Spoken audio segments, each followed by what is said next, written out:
Hello and welcome to the 104th episode of Rambling Weekly. How you doing? Hope you're doing well. I am doing okay. It'll tie into the topic a bit. I'm doing fine, but it'll tie into the topic a bit. And the title, as much as it may sound like a BDSM thing, it's not. So. Apologies for the salacious temptations, but yeah, we'll get to it when the topic arrives. Anyways, yeah, hopefully you're doing well. I'm doing all right. It's I was looking at the weather, and because every great conversation starts with the weather, and it's been really chilly. And it's slowly going to be not chilly for a few days, be chilly for a couple days, and then be back to not chilly for a couple of days. It's prime time for people to get sick and stuff, so and even lack thereof of if, but hopefully people will not fall ill, and yeah, including myself. I'd like to avoid that.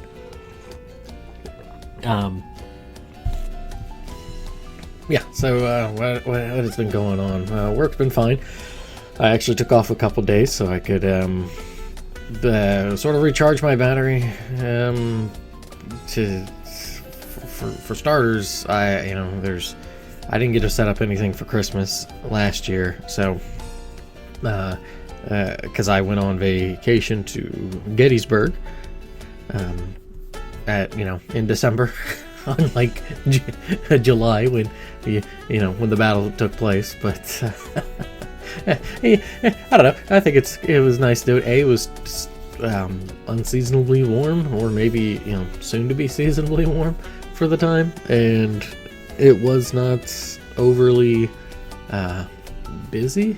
So that's I don't know. I kind of like going to those sorts of places when it's not swamped. It's just kind of my thing. But yeah, no, I took a couple days off to try to refocus. Unfortunately, I've not done as much writing as I'd like to, but not that I probably won't hit the 200 unless I have a really good explosion of writing by the end of the year, but if I can, I'll at least be satisfied with myself if I can hit between the 150 to 175 range. I'm sitting at about 97, I think, or 96, maybe a little bit more than that, and I'm coming along with it, and I was like, yeah, okay, I got the idea of what I'm doing and stuff with it, so it's yeah, and all that sort of fun jazz. So it's not like I've got brain fart or anything. Yeah, I had to switch some things around that I was going to do, and then something came up yesterday, and that sort of took away a bit, and it'll take away a little bit here in the coming days, but yeah, and then going back to work tomorrow. Fingers crossed that it's not hyper busy, but yeah, can't really do anything about that. So, but we'll see. Yeah, that was partially why I took those days off, so I could actually put up some Christmas stuff, because I didn't get to last year because I took a vacation and then work was really busy, and it was becoming really busy last week and stuff. So I was like, yeah, we're gonna try to. I was quote unquote smart to do that. So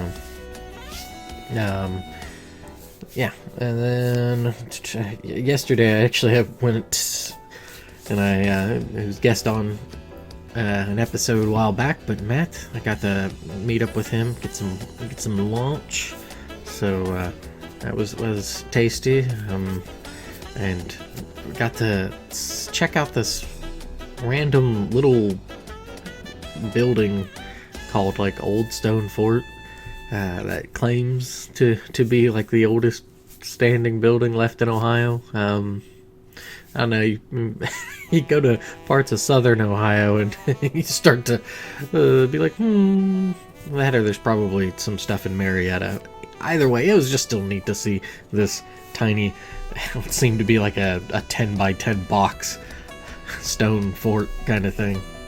I have pictures kind of peppered in throughout on this video, so you can see it. It's still neat, but yeah, got that. And then also took a little moment to check out the wonderful Tuscawaras. I think that's how you say it. The river, one of the rivers that feeds the Muskingum, that feeds into the Ohio. It was pretty. It was nice and pretty. So yeah, but that I also had D&D. Well, it wasn't D&D, but Dragon Paint, which is kind of like an offshoot of an old school D&D, but Dragon Paint, playing that tabletop. Had a session, and this is something that's very interesting to have to balance out. So there are a bunch of different, I guess, hurdles to have to clear when it comes to playing a tabletop game, especially if you continue playing it. It's not like a one-shot kind of thing or one-off, and that's so one, the trouble of getting people together is a hurdle. We're not so, we're thankful that we don't have that. We do it bi-weekly, and we do it bi-weekly on a weekday, and which is it's amazing that it works, because the participants have children. So yeah, we're kind of contending with that and being patient with that, coupled with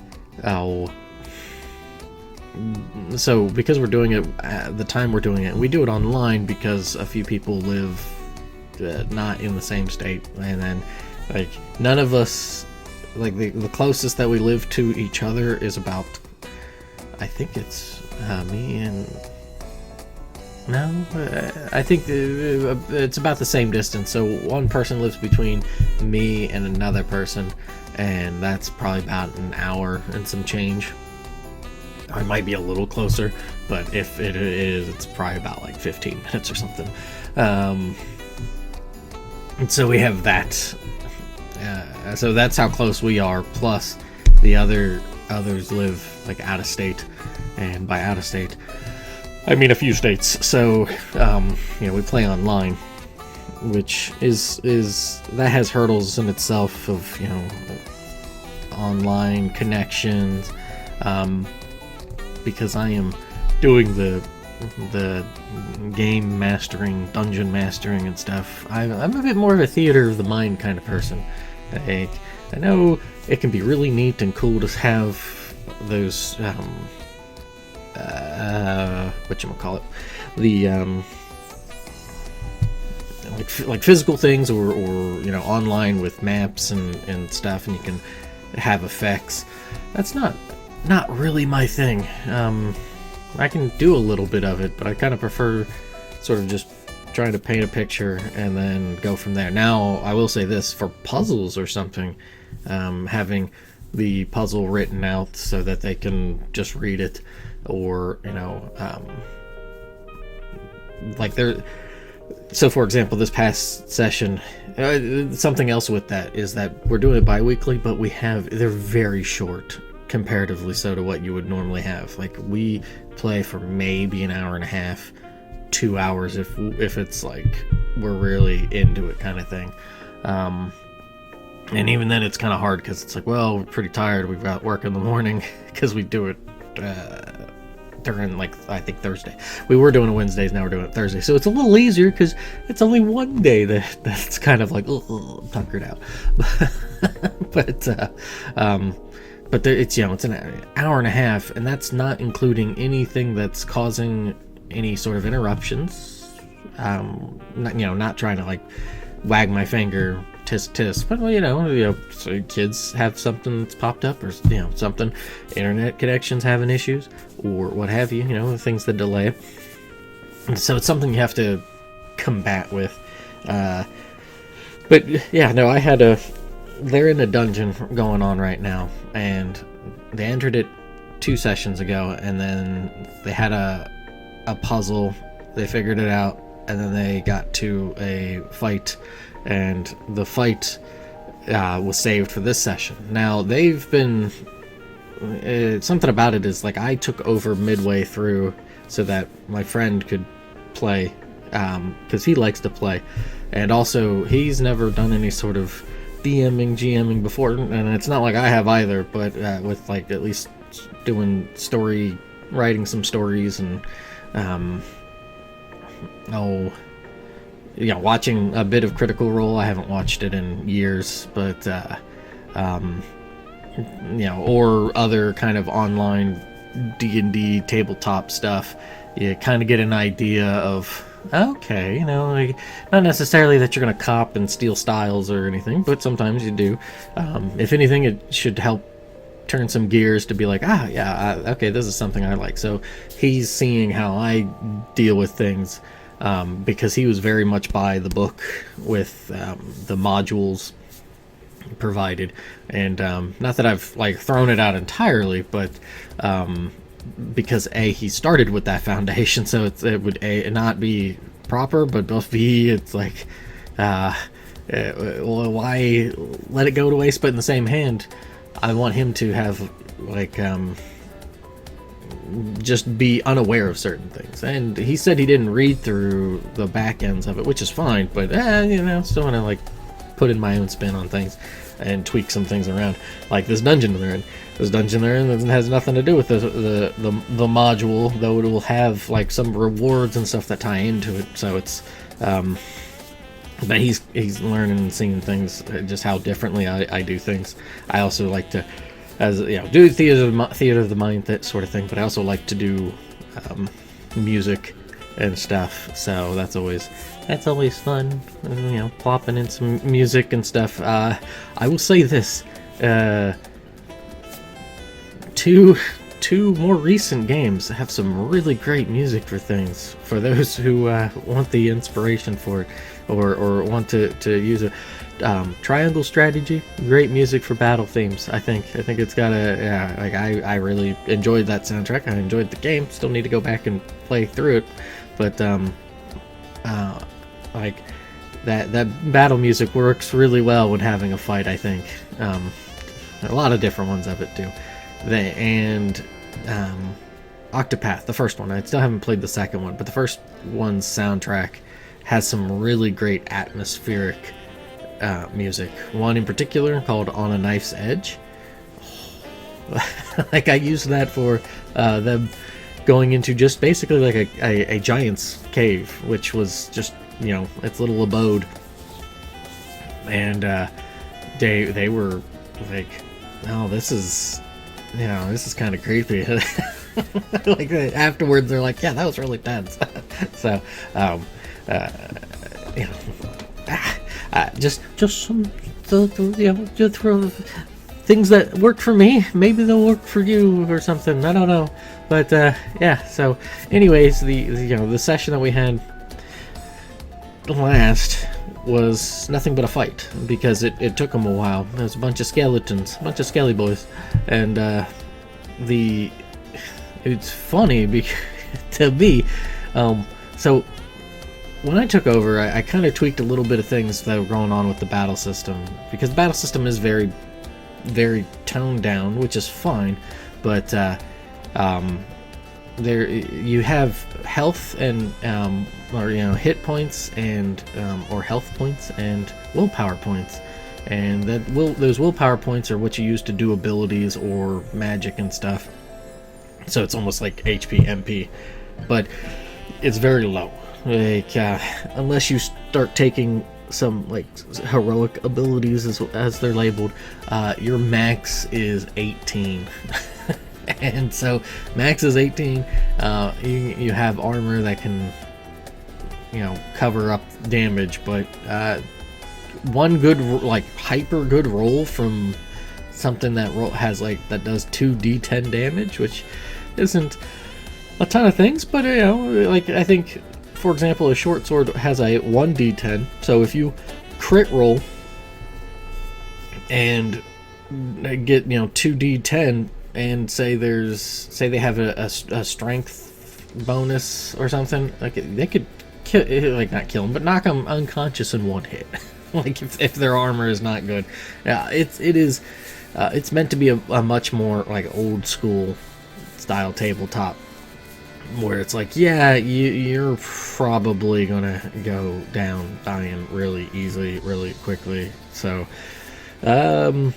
but I say that, but you know, I've tried to make it a little bit more, viable for them to survive against things, instead of, because we've been playing it for a bit, and it's like, oh, you know, well, here's, you know, you do one adventure, oh, 2 characters die, or 1 character die, you know, and resurrection is not an easy, if feasible thing, and it's just, it's, you don't want to have a longer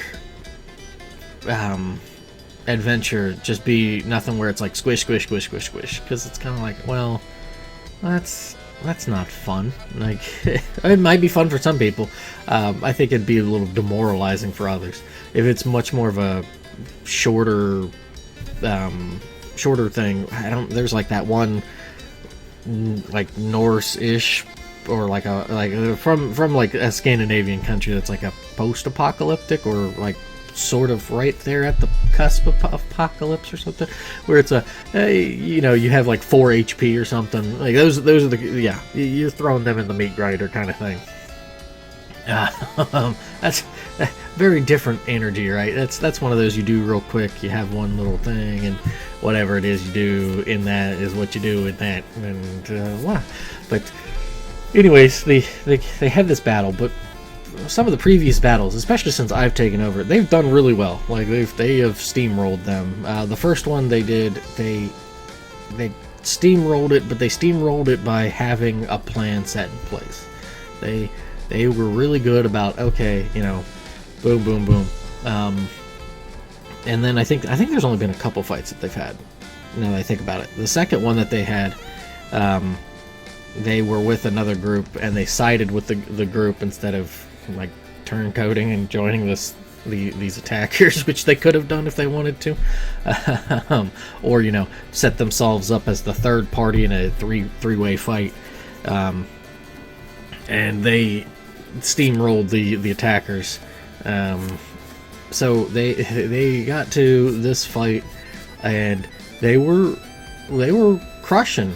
They were, you know, even though there were 10, so 7 skeletons, and then 2 archers, you know, 2 archer skeletons, and then like what they called a skeleton champion, who had a little bit more abilities and stuff, and stronger armor and whatnot. And for the first like 2 rounds, round and a half or so, they're knocking out some of these like in one shot. Like they take out like three of them, I think, or something, and then one of the archers' bows breaks in just a bad roll for me, and they're kind of like, okay, you know, do they want to like do they want to parlay? Like, we're crushing them. Like, are you sure they don't want to like stop because they see how much we're dunking on them? And I was like, no, they're gonna try to kill you. Like, but right after that moment, it's almost, you know, the funny thing with dice rolls, or, you know, being a little bit more strategic, we'll say, they started getting, it started to become a bit of a much more of a dire situation. Because one thing I added in was a lair, I don't know what they call it, like a lair round or lair turn or something. At the beginning of each turn, their willpower was draining, and I had told them beforehand, like if it goes to 0, or if it goes into the quote-unquote negatives, you have to drain your HP. And you know, they're rolling a D4 for it each round. And yeah, let's say by the end of the fight, because there's 5 of them, by the end of the fight, one had been knocked unconscious and was making death saving rolls. The one was down to 1 HP. Their tank, who had pretty much since the beginning of the adventure has been just like one of those little kids that's bundled up in pillows that just can take, I wouldn't say take a beating, but you try to like hit him and stuff, or just can't do nothing to him because he's bundled up in like all these pillows and cushions and stuff. He's kind of been like that until this time, where he actually like took a chunk of health in one turn. He was like, okay, all right, there's some seriousness to this. They had a struggle for once, and it was kind of, even though it was a struggle and it was tense, they were still able to come on through, and they brought back the unconscious one, and that was where it ended because the fight took that long. It took the most of the session because we kind of started a little bit later and stuff, and they were like, okay, we're good, we've done the thing that we were supposed to do here. It's like, no, you're only like halfway through the dungeon. They're like, what? So they have a lot more to, well, they still got a bit more to go, but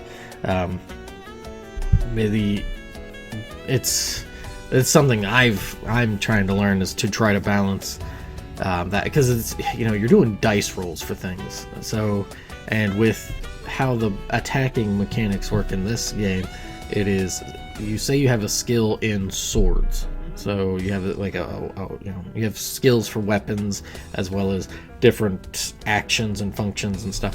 So for example, if you're doing traveling, it's you have bushcraft, so you have a skill for bushcraft, and you need to say you have a 12 in that. You need to roll a 12 or lower to succeed in that bushcraft roll. Same with weapons.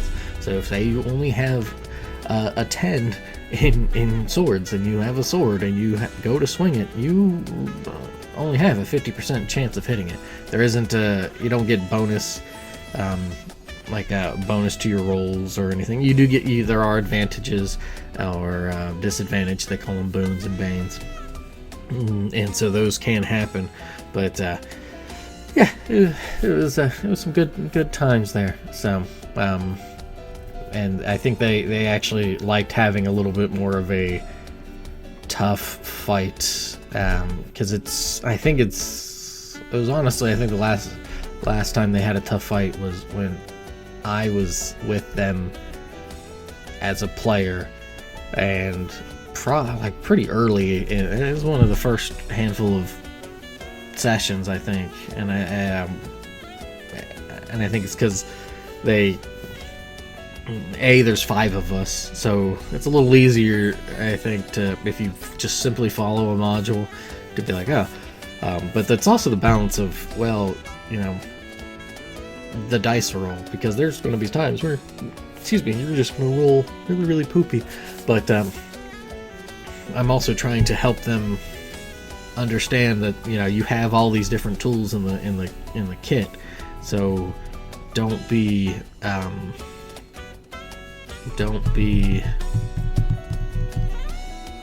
think you just attack, because I think that's what they've fallen into, except for this last time. This last time, though, they were much like, they started to step into, oh, I have these abilities. Like one of them has this ability to do like 2-shot, which allows them to do like, because they use a bow and arrow, so their arrow, like basically almost like casting a magic spell. It does like an ephemeral arrow that can attack, and it she considered using that, but also with the draining of the willpower, sort of was like, okay, I'm aware of this, but I'm gonna hold back on it, and stuff. So it's I don't know. It's nice to see them starting to be a little bit more aware of, and that's the other thing too, right? You're playing bi-weekly, only hour and a half or so each session. So how much do you really get of your character unless you're like diving into them and stuff? So and then thinking about it and whatnot. So yeah, it'll be interesting as well, because the next session that they got to peek at is a puzzle, and I made some visuals for that, because sure, you can have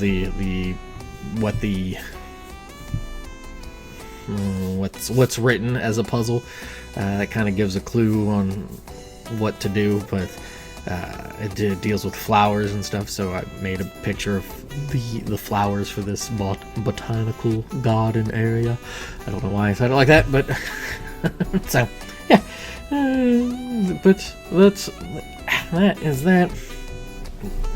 Game wise, real quick, I have not that I've shelved it, but I've been playing. I played a tiny bit of the Dragon Quest III Remastered, but then I've pivoted. I'm actually, it's maybe because of doing the D&D, or the tabletop stuff or whatnot, but I've been playing. I got the remaster of Tactics Ogre. That came out on the Switch 2 years ago, and I've been playing that, and that's scratching an itch. So yeah, I like that game. I wish they would remaster and bring out more of them, and I know that is such a tough thing to do, and I know I should have probably gone back to Triangle Strategy, but I think that one, there's a little bit of a different mood to that. I feel like, because that one's a little bit, it's certainly in the same pool, but I don't know, this one got to me first. And yeah, so okay, that is that. So yeah, after that very long intro, let us get into the topic: swallowing the pain. So I kind of alluded to it a little bit earlier. My grandmother passed away yesterday, and my mother was all sorts of distraught, as she called me, and she was, sorry, I'm writing down the time for this. She called me, and I didn't understand what she was saying. She was incoherent at first, and then I was like an hour and a half away or so, and she was wanting me to be come over right away and stuff, and I was like, I'm out of town. I'll get there when I can, but it's gonna take some time, and so I went over there, and by the time I got over there, she had calmed down a bit, and just thinking about it and whatnot, and she's pointed this out about me before, and I may have an air about that. I don't know. I get I do the overly theatrical, get angry at FF5 sort of thing, or yeah, that sort of thing. But that's not quite pain related. But I don't know. I kind of wonder if it's simply from dealing with all the troubles from childhood and whatnot, that it got to a point where it just made it, I don't know if I would say it's hardening of the heart, or if it's more of the acceptance of it, but it's kind of, I'm very even keeled with that sort of thing. My mom kind of wonders if it's just simply because I don't necessarily have a lot of that's going on in my life, but it's different because there's always that opportunity to run into them again. But when you move around a bit, you tend, especially as a kid, you tend to be less, or at least especially before the internet and everything was everywhere. You didn't really, if you moved, you really didn't keep in contact with even best friends. I moved, or even before I moved, one best friend in elementary school, he went to a different middle school, we pretty much lost contact after that. It happens, but in a way that is a death of sorts. They have gone out of your life, and I know that is now a bit different because you can at least keep in contact. You can reach back out to them with the internet and stuff, but before that was not so easy the case, especially if you've lost somebody's number or something. Or they moved. It is not such an easy thing. So I guess my brain always it sort of cataloged it like that, and not only cataloged it like that, but with how antagonistic elementary school was for me for the most part. I didn't really I kind of just put up very, very, I guess you could say, sturdy walls for that sort of thing. For a while there, it would be a much more like aggressive,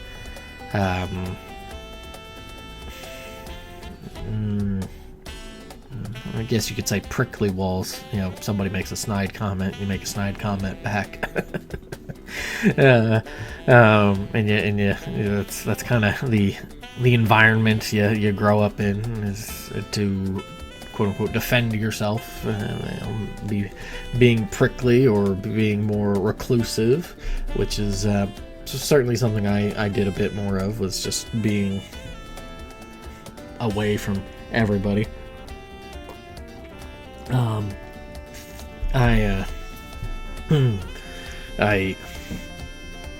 I guess when it comes to things like, the past, for example, I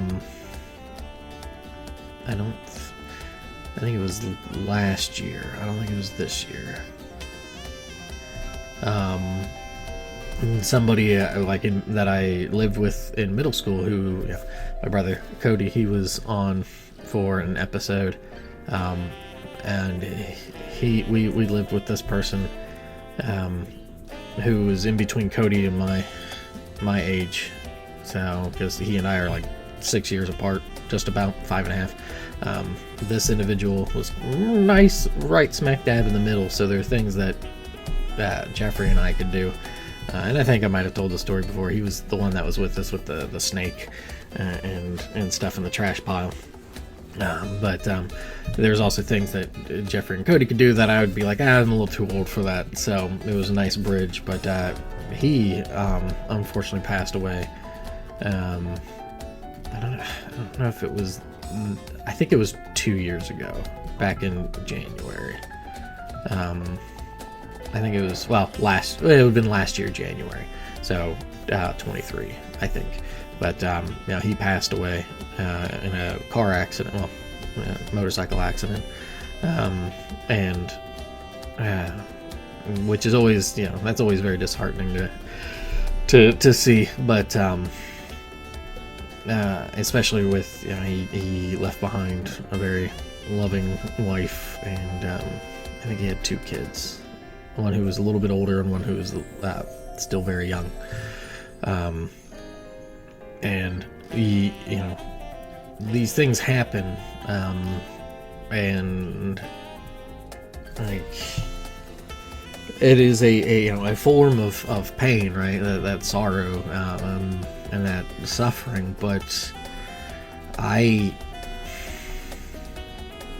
don't want to say that it's broken, that I can't be sad or something of the sort. But I guess it does not hit me the way that a lot of it does for other people.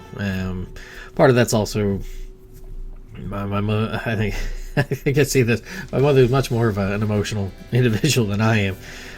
So it could also be seeing that from parents, and then not necessarily receding or rebelling, but just being a little bit different. Because even my dad's a little bit more of that as opposed to me, and maybe this is my secret snide way of saying that I am actually a robot. I am a robot. But I kind of wonder if it isn't a lot of just from growing up and being more teased and stuff. And this is why, like, the whole what is that called? My brain doesn't want to give me my answers. What the heck is it called? The one philosophical folks who have the thing, Stoicism. That's what it is. Haha! I got to it before I needed to look it up. Thank you, brain, for giving me the answer. A lot of the Stoicism appeals to me to some degree, where because it's a very similar mindset that I have on certain things. Every day is even. So why allow yourself to kind of get off kilter, because everything's coming from yourself, and I know I'm really not coloring in the lines with Stoicism. But this is me coming out through that. But yeah, every day, every day is even, and if you are unkiltered, I think that's the word I want to use. If you are lopsided in your feelings and whatnot, it makes, if you're leaning in a chair, it makes it much easier for something to push you over. Because similar like driving, right? If you're driving and you are on the anger scale already at a 7 or an 8 as your baseline, because people are schmucks while they drive, or something has gone on throughout the day that has made you more just frustrated, and when something else comes along, it is quite easy to then redline and start to get into that, I feel like.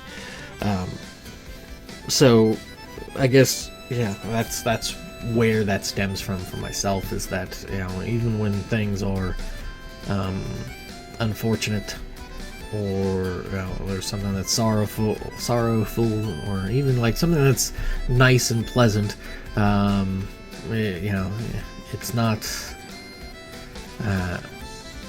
it's not going to elicit a heavy grieving or like uproarious laughter or something like that.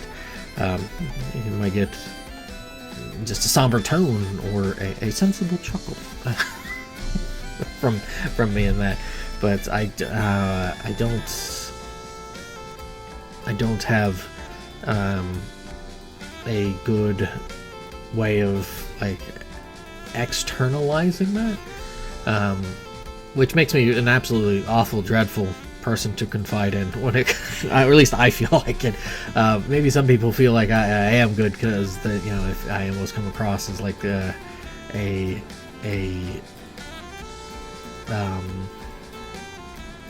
wall to bounce misery and stuff off of, because I'm not going to.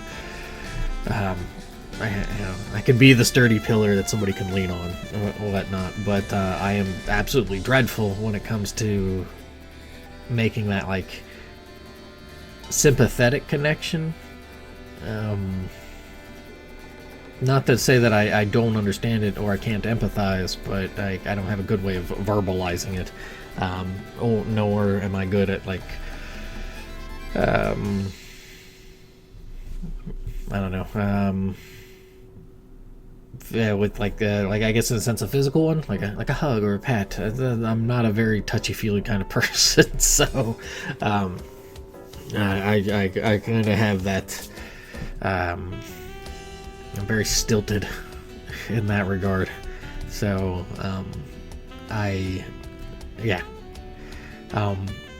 and I wouldn't say it is, oh, this is the way to go, this is the way to be, because obviously that's not going to work for everybody, and it probably won't work for a lot of people. Like we're all different. We all have our own ways of functioning, or at least trying to function. And I'm not going to fault somebody for being, more emotional or whatnot.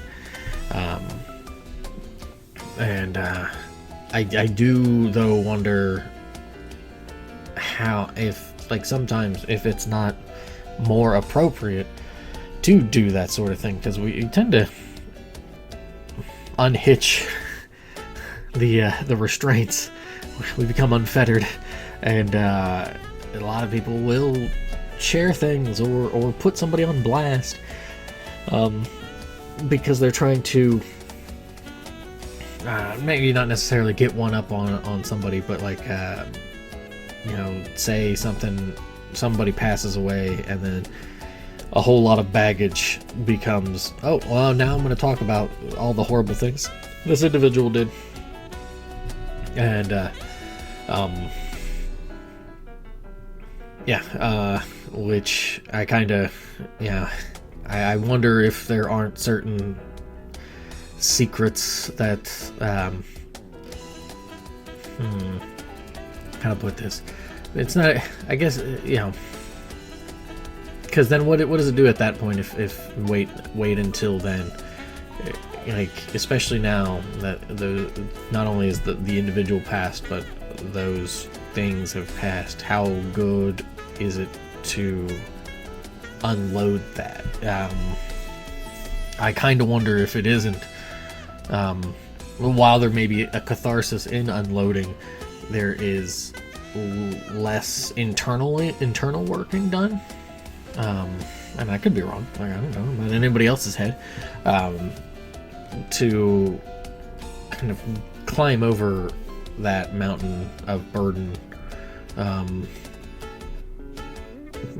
know, I think I've talked about it before at different aspects, but going back to the childhood thing, there was an individual, wasn't the only individual, but there was an individual I remember being an obnoxious schmuck to me, and we were kids and whatnot, and so they kind of got clumped into the, this is the awful bits of childhood, but then I happened to run into them in college, and it was downright pleasant.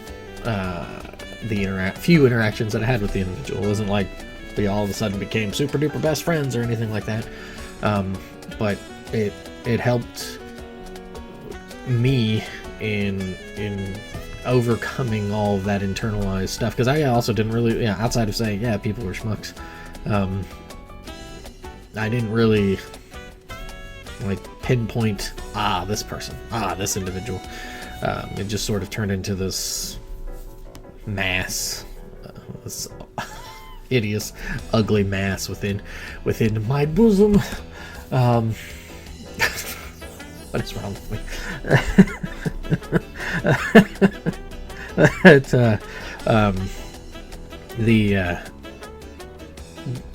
But in doing that, having that good interactions with that individual, it sort of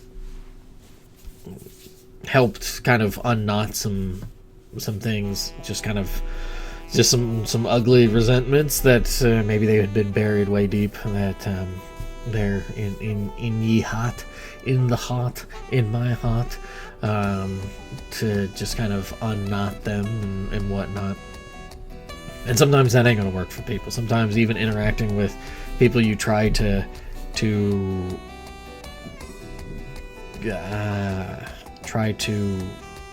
make a bridge to, try to I guess for your own sake, try to be like, let's try to not have that resentment and whatnot, and sometimes all it does is reinforce it. I think, though, if you don't want to pretzel yourself to try to make the bridge connection work, because I feel like that what you do with that is kind of,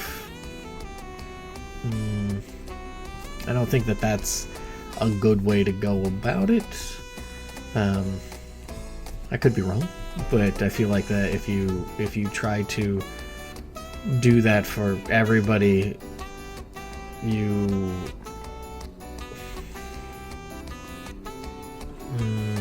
how to put it? if you try to do that for everybody, pretzel yourself in a way to make the bridge connection work between an individual, in a way I think that does a disservice to that individual, the individual you're trying to connect with, because they will not ever meet with an oppositional force to have to consider what may be, maybe I was being a schmuck about this, or maybe I was doing this. Well,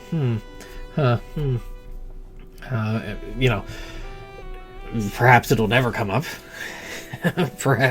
There is always that, but I think if there aren't those walls ever, if they're never met with those walls, they never will have to try to get those, climb over themselves. And perhaps they have tons of walls and they don't, and they just like to run into them and then bounce right back off and then run into it. Or they have plenty of other walls with other people and they're just like, I don't want to even deal with this. So there are people like that you have friends that you're just like, you just click and you don't have to. There's not all the nonsense and whatnot, but then sometimes it crops up, and how do you deal with that? But I think it is I think it's necessary. I think it's necessary to because you got to have some self-reflection. I mean, too much, and that's unhealthy. Because then you start nitpicking at everything you do, and it's like, well, I can't even make a grilled cheese sandwich. I'm hungry. Grilled cheese. But it's you have that, and then in tandem with that, I think there are times where it's better to internalize that pain to overcome it, as opposed to throwing it out there. And I know especially the answer to a lot of social media has been this receding away from it, or noticing that, oh hey, this is a bunch of malarkey, that you have people putting out stuff and it's like, oh, look how wonderful everything is, and it's like, no, keep in mind that these people are just putting out the best parts of themselves. Or you have the people who try to be a little bit more, I guess, personal and showing struggles and stuff, but it's like, it's still only a window, so you're not getting everything. The end. So, I don't know. I think there are certain struggles within oneself that are best struggled internally. And I know that can kind of spin a little into gym bro territory, I guess, with doing weights. But I think there is something to that mentality. Not necessarily. That's the way you do everything, but because I think if you never, if you don't ever, I don't want to say to have those moments of weakness, but if you don't ever confide into others, I feel like that's when you start down this path of like a narcissism, of like the very dark reflection of seeing how other people don't do that so well. They're just weak, and it's not the case at all. But certainly there may be those instances where you could possibly think that, but I think in doing so, it creates this almost like this like very uncrossable chasm that people can't connect, or they can't really get where you're going at with certain things, and that are, you know, they'll fall in line with very similar, and this is where it comes back to having that self-reflection. They fall in line with people with the very same or similar mentalities, to where it's like, yeah, this is the way to go. Like, you're not hard unless you're doing X, Y, Z, and that's because this is what this person says. You know, it tends to foster very ugly, I guess, group mindsets if you never, if you you know, never allow yourself to have those self-reflections where you, what's that, the Skinner meme from The Simpsons? What could be the problem here, or whatever, or, you know, like, could I be the one that's wrong? No, it's the children who are wrong. Like, you gotta maybe think, maybe I am wrong about this, or maybe there are things that I'm suffering with that don't need to be aired out to everybody, because it's, in a way, it could possibly be more damaging to, like, others, because, you know, say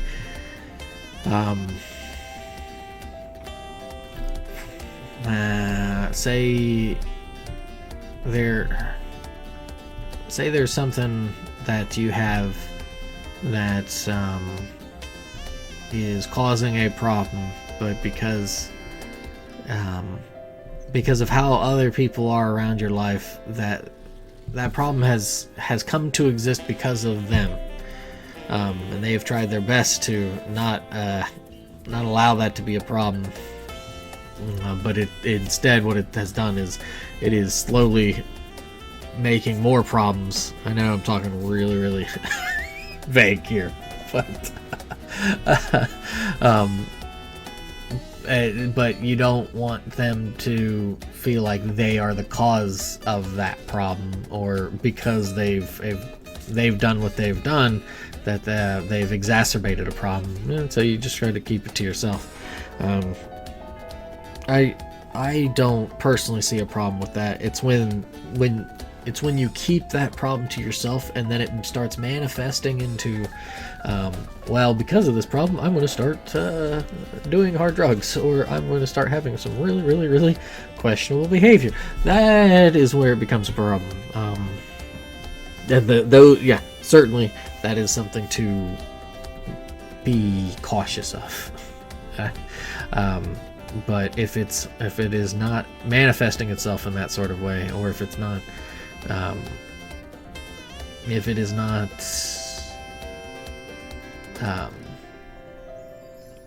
is not prodding you in that direction, if it is not doing that, I really think that there's not, I don't think there's a problem with just sort of in like keeping that to yourself. Because I think what ends up happening as well with that is, you know, and I think it is very easy is that if you are very open with things, I think there's a fault in that, and because whether that's the intention or not, somebody who's very open, or freely giving of opining on certain things, and just, oh well, yeah, there's nothing to hide if you're not, like, if you're not thinking like heinous things or something like that, or if, like, oh well, you're hiding stuff because you're thinking heinous things, or you're doing heinous things. It's that sort of dichotomy that I guess I'm trying to point out, because I think if you are very freely, openly speaking about stuff, constantly, on every little thing, I tend to wonder if there isn't some sort of insecurity in the sense of notice me senpaiism, or if you're speaking very vocally about stuff, if it's trying to shield from other things that are, you know, you are like, you know, being like hyper aggressive against somebody who's being a thief on something. Yeah, nobody likes thieves. All right, that's the kind of idea, or how thieves treat other thieves and whatnot. But very, very different.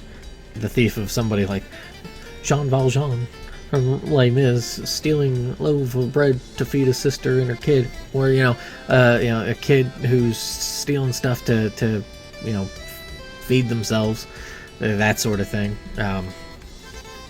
You can have that different compartmentalization to be like, okay, this is. But then the ones who are like, nope, the thief is a thief, cut down. That's you wonder if what. I mean, I know that's a very small thing, because then they gotta be like, what else are they speaking out about that you gotta look into.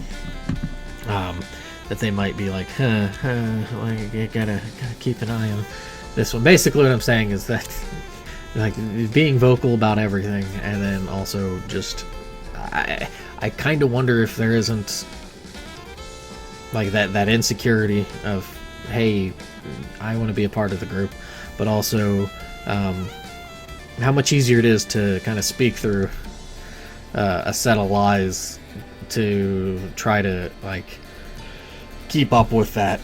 And also it does become very easy if you are just very open to then be like, oh well, I can tell a lie, because these people hearing how open and just honest I'm being, I could just totally lie about things. Yeah, I guess that's where I'm getting at. And I think if that's, I don't know why that's in here. But it is. Welcome to Rambling Wiggly. Hi, my name is Taylor. How you doing? But yeah, that is what I got for you for you today. Yeah, so and I don't have any wrap around on that one. That's what it's gonna be. Thank you for listening. Thank you for thank you for listening. Thank you. Enjoy your day, weekday, weekend, weeknight, and everything in between. We'll have an episode next week, but hopefully, fingers crossed. And as an outro tune, let us go with we will go with from Octopath Traveler by the Nishiki Yasunori, Determination. We'll go with just the original version, though that's, what is that? I think it's like Bound and Break or something.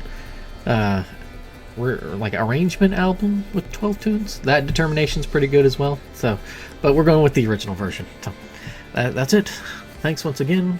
Enjoy your day, weekday, weeknight. Enjoy all that. I'll catch you later. Toodles.